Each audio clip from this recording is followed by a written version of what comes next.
Жаңа нені көріп қалғам. Бөшкелерді 200 литрлік. Ана жем шөпке салғанға өте ыңғайлы екен. Бір машина сатып тұр деп еді, жоқ.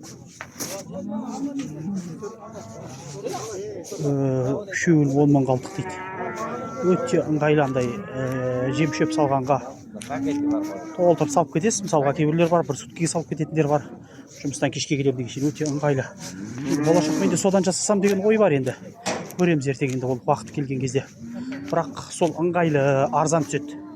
Үшеуін алсаңыз 10 мыңға болды уже. Суда өтпейді, жем де шашырамайды. Жан-жағын әдемі бекітсеңіз, шөпке де ыңғайлы. Жасаған кезде көрсетем, Құдай бұйыртса, жасаған кезімде. Құдай қаласа әуелі алла деп айтайын. Алдын ала. Мен көп айтатын сөзім бар жа. Не беги впереди паровоза дейді ғой. Ол жақта қалған кезде өзгеріп те кетуі мүмкін. Пландар, жоспарлар, әртүрлі варианттар қарап жатырмын ғана. Орыстардың нелерін қарап жатырмын ютубтан, қалай жасағандарын.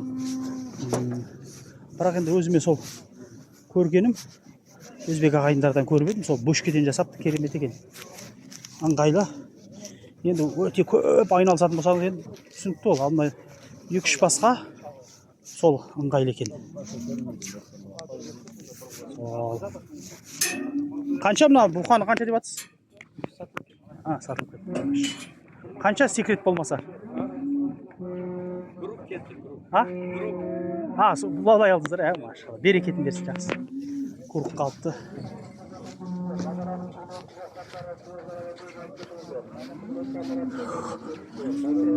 Баға осындай.